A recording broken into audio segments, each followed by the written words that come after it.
think your arms are too weak, it's actually a good thing, because that, for the first time, is a solvable problem, right?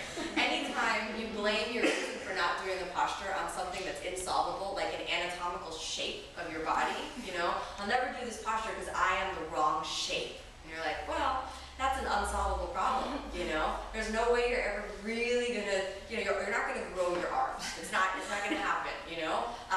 But if your arms are just too weak, strength you can build. Muscles you can add on to your body. Muscles you can, the fibers of your muscles can be stronger. So the moment you think that your arms are just too weak and it's not these insolvable problems, then you're actually making progress, you know? Because weakness is something you can work on very easily, actually. The results don't happen immediately. And this is one of the things that's really frustrating. You know, when you do your practice and you sit there and you feel like your body's just kind of getting heavier and heavier, what's actually going on is your muscles are reaching a point of exhaustion, right?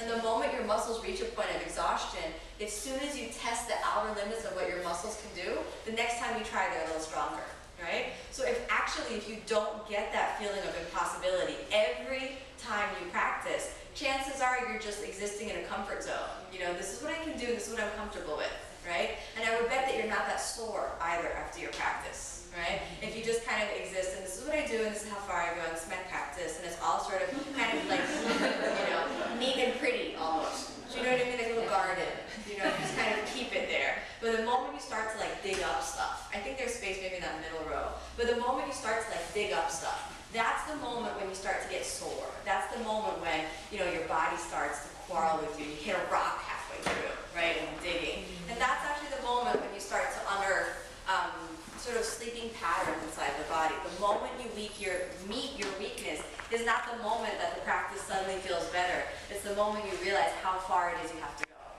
That's the first test, the true test of strength in the practice. The moment you realize how hard you'll have to work to get the results that you want. And if at that moment you don't run away, probably you'll do yoga for the rest of your life.